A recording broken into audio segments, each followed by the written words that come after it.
Good morning, everybody. Monday morning update, May 2nd. Next Sunday is Mother's Day.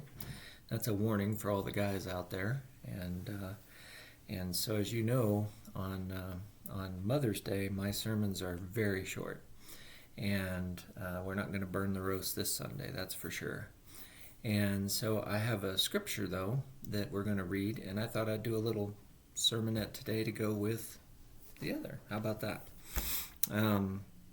This is Acts 9, verse 36.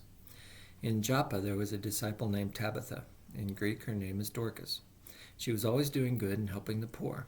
About that time she became sick and died, and her body was washed and placed in an upstairs room. Now Lydda is near Joppa, and when the disciples heard that Peter was in Lydda, they sent 2 men to him and urged him, "Please come at once." Peter went with them, and when he arrived, he was taken upstairs to the room. All the widows stood around him, crying and showing him the robes and other clothing that Dorcas had made while she was still with them. Peter sent them all out of the room. Then he got down on his knees and prayed. Turning toward the dead woman, he said, "Tabitha, get up."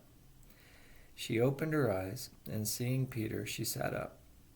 He took her by her hand and helped her to her feet. Then he called for the believers, especially the widows, and presented her to them alive. This became known all over Joppa, and many people believed in the Lord. Peter stayed in Joppa for some time with a tanner named Simon.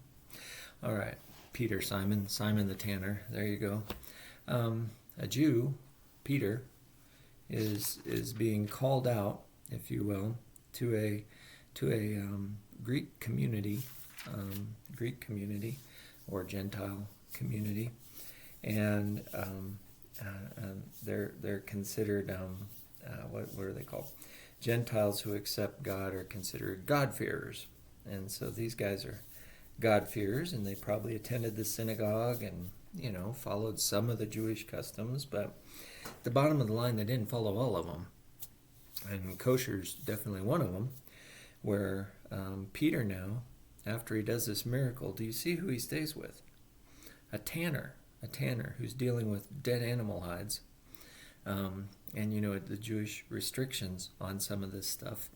And it's just showing Peter reaching out across, the kosher line, the Jewish laws, to reach out for Christ and draw people in. And some of the taboo that used to be in the Jewish culture is beginning to wash away with the very first believers of Christ. And I think that follows Christ reaching across and speaking well of people who are not necessarily following Jewish law, but to just say, hey, follow God. And if you notice Peter in here, the women really, really, really, because of all that she had done, are hoping for a miracle. And Peter sends them out of the room and performs that miracle. But I want you to think of something, because Tabitha, or Dorcas, whoever you want to call her, is not with us today. She is not. She did die. So why was she brought back for this occasion? What was the reasoning? Now, you can focus it on her and say the Lord must wanted her to continue. It wasn't her time. But let's think beyond that. What happens here for Peter when he comes and does this miracle? What occurs because of that? It's beyond what happens to, for Tabitha. Okay?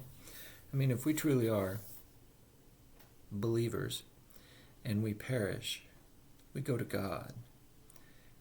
If I was Tabitha and was with God in heaven, and Peter came and brought me back, I might punch him. I really might. I might. It could happen. I'm just saying, when I die, and You prepared me for burial and everything. Don't be going laying hands on me and trying to bring me back. You won't like the response you get if you're successful, because I'm going to be in a great place. Trust me. So there's something bigger going on there, and I want you to just ponder it, examine it, think about it.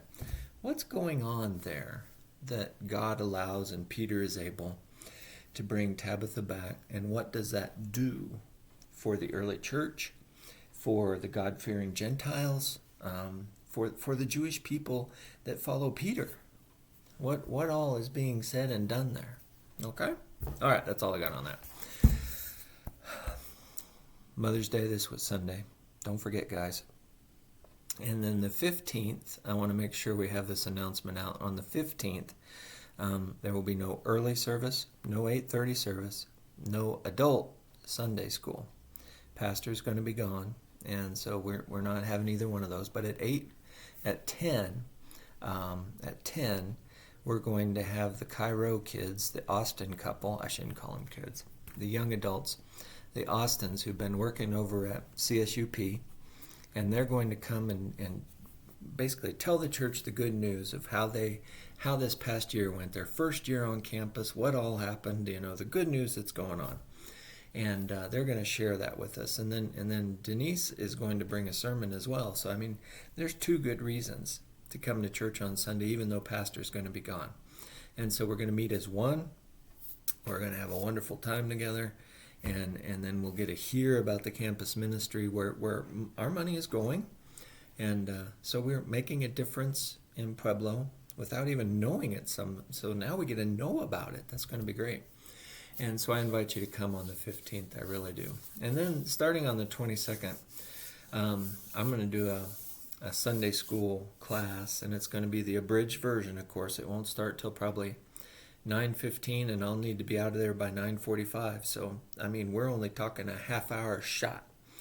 And so in a half hour, for the next 6 weeks after that, from May 22nd through the next 6 weeks, we're going to study Ezra. We're going to read 2 chapters. We're not going to read all 2 chapters, because then that's all we do, but it's 2 chapters a week. So by the 22nd, you'll know to have read Ezra 1 and 2. And then we'll just talk about those 2 chapters and what it means, and boom, we're out of there. So it'll be a very short, abridged thing. All right? So that's all I got. God bless y'all. Have a great week. We'll see you on Mother's Day. We're not going to burn the roast. It is not going to burn the roast. So it's going to be short. Y'all prepared. The 8:30 service, it'll be normal. But for the late service, you're getting the 8:30 sermon, okay? You're getting the 8:30 sermon. All right. You all have a great day. We'll see you as the week unfolds. I hope you come to Bible study on Thursday. And we will see you at some point this week. God bless y'all. Real good.